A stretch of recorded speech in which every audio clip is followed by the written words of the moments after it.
नमस्कार दोस्तों। आज हम वैदिक सभ्यता के उत्तर वैदिक कालीन पार्ट का अध्ययन करेंगे। उत्तर वैदिक काल, जैसा कि हमने पहले बताया कि 1000 ईसा पूर्व से 600 ईसा पूर्व तक का इसका काल निर्धारण किया गया है। इस काल में वैदिक काल और उत्तर वैदिक काल में काफ़ी परिवर्तन देखने को मिलता है और वो परिवर्तन अक्सर परीक्षाओं में पूछा जाता है और मोटे रूप से वो परिवर्तन ही आपको याद रखने की ज़रूरत होती है। जैसा कि हमने पहले बताया कि वैदिक सभ्यता किसे कहते हैं, कि वैदिक साहित्य में जो उल्लेखित सभ्यता और संस्कृति है उसे हमने वैदिक सभ्यता नाम दिया। और ऋग्वैदिक सभ्यता में जो ऋग्वेद में उल्लेखित सभ्यता और संस्कृति है और वैदिक सभ्यता का जो बाकी का शेष भाग है, जिसमें वेदों के 3 दूसरे वेद यजुर्वेद, सामवेद, अथर्ववेद, ब्राह्मण, आरण्यक और उपनिषद, इनका जो रचना काल है वो उत्तर वैदिक काल है। इसलिए इस काल में शेष तीनों वेदों की और ब्राह्मण, आरण्य, उपनिषदों की रचना हुई थी।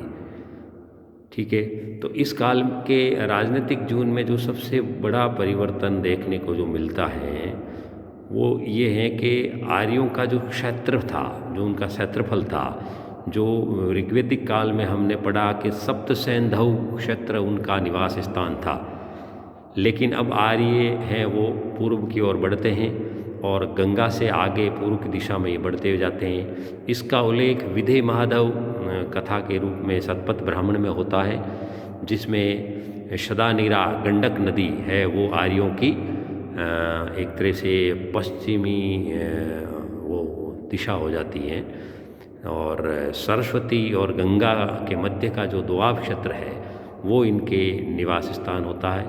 तो आर्यों का जो क्षेत्र है वो विस्तृत होता है। इसमें राजा का जो अधिकार है उसमें बहुत वृद्धि हो जाती है। राजा का देवी उत्पत्ति सिद्धांत ऐत्रेय ब्राह्मण में मिलता है और राजा का जो पद है वो वंशानुगत हो जाता है। राज्य का जो आकार है वो भी बढ़ जाता है और सम्राट के लिए, राजा के लिए सम्राट, एकराट, विराट, अधिराट, सर्वराट, ऐसे ऐसे महान शब्द उनके लिए प्रयुक्त किया जाता है। ठीक है ना। और राजा है वो विभिन्न प्रकार के यज्ञों का आयोजन करता है, राजसु यज्ञ, अश्वमेध यज्ञ, वाजपेयी यज्ञ, है ना। और इसमें राष्ट्र शब्द का प्रयोग किया जाता है। तो ये कह सकते हैं हम कि जो राजा, जो ऋग्वैदिक काल में जो कबायली व्यवस्था थी, वो कबायली व्यवस्था अब कहीं न कहीं ख़त्म हो रही है और आर्य एक जगह निवास स्थान बना करके रहना शुरू कर दिया है। और राजा का जो अधिकार है, राजा के दो शक्तियाँ हैं, राजा का जो सिद्धांत है उनमें कहीं न कहीं पूरा परिवर्तन देखने को मिलता है। राजा का जो देवी उत्पत्ति सिद्धांत है उसका ऐत्रेय ब्राह्मण में उल्लेख हुआ है ना। और राजा के लिए विभिन्न उपाधियाँ और विभिन्न यज्ञों का आयोजन किया जा रहा है। जो सभा, समिति और विद्वत, हमने पढ़ा कि ऋग्वैदिक काल में ये जो राजनीतिक संगठन थे उनमें विद्वत और गण है उनका अस्तित्व लगभग ख़त्म हो चुका है। सभा और समिति है वो कहीं न कहीं अस्तित्व में है, लेकिन उस रूप में नहीं जिस रूप में ये ऋग्वैदिक काल में थी। स्त्रियों का इनमें प्रवेश है वर्जित हो चुका है ना। तो ये सामाजिक, ये राजनीतिक परिवर्तन उत्तर वैदिक काल में देखने को मिलता है, जो कि आपको देखना है वैदिक काल और उत्तर वैदिक काल में क्या राजनीतिक परिवर्तन आए। ठीक है। और समाज है वो 4 वर्णों में विभक्त हो चुका था। ऋग्वेद, ब्राह्मण, ब्राह्मण है, क्षत्रिय है, वैश्य और शूद्र है। ठीक है ना। इन चारों का जो क्लासिफिकेशन किया गया, इन चारों के वर्गों का जो कार्य है उसका विभक्त किया गया है ना। ब्राह्मणों अपनी श्रेष्ठता वो साबित कर चुके हैं, क्यों। क्षत्रिय हैं जो कि रक्षा का काम कर रहे हैं, वैश्य हैं जो कि कृषि, व्यापार और वाणिज्य का काम दिया गया है, और शूद्रों को इन सभी की सेवा और शुश्रूषा का काम दिया गया है। ठीक है ना। इस समय सबसे बड़ा जो सामाजिक क्षेत्र में जो परिवर्तन देखने को मिलता है वो गोत्र शब्द का प्रयोग हुआ।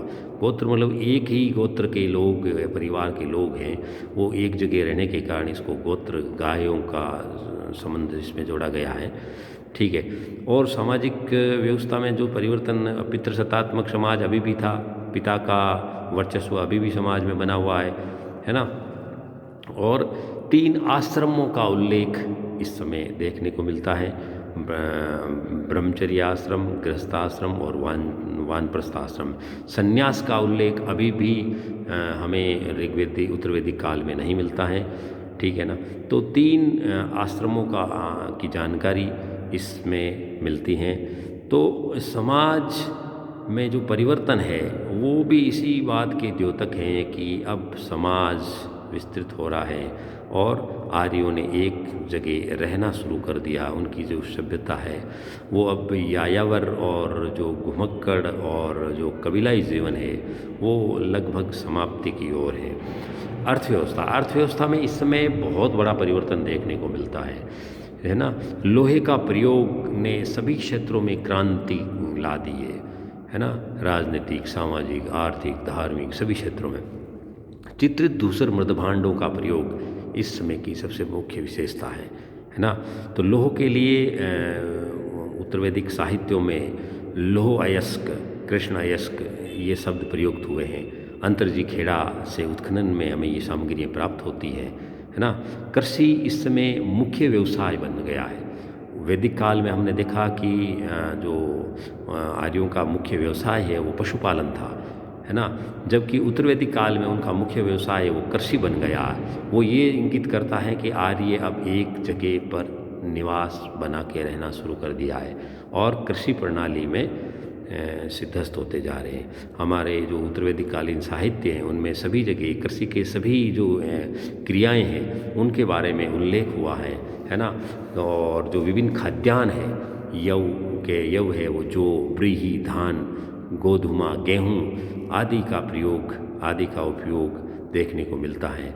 व्यापार और वाणिज्य का विकास इस समय देखने को मिलता है। विभिन्न प्रकार के जो उद्योग धंधों का विकास होता है ना। कपड़ा उद्योग है, खादी का काम है, ईंट बनाने का काम है, ठीक है ना। या सबसे जो प्रमुख है वो उद्योग है वो वस्त्र और खादी का उद्योग था।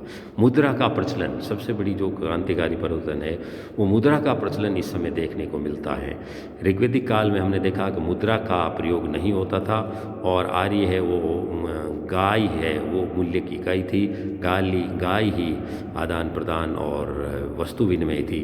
लेकिन उत्तरवैदिक काल में हम देखते हैं कि निष्क, शतमान, कृष्ण पाद आदि करके ये मुद्राओं के रूप में प्रचलन हुआ है, ठीक है ना।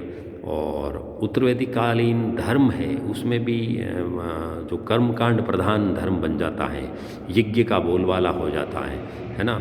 और अब जो प्रमुख देवता है वो प्रजापति, विष्णु और इंद्र बन जाते हैं। षड्दर्शन का इस समय प्रचलन हो जाता है, सांख्य, योग, मीमांसा, है ना।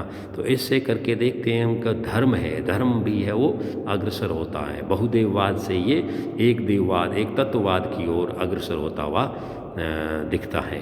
तो ये उत्तरवैदिक कालीन जो व्यवस्था थी वो हमने देखा, राजनीतिक, सामाजिक, आर्थिक, धार्मिक प्रत्येक क्षेत्र में इस समय जो परिवर्तन हुए उन परिवर्तनों का हमने अभी अध्ययन किया और ये मोटे रूप से आपको परीक्षाओं में पूछे जाते हैं, इनको आपको देखना है।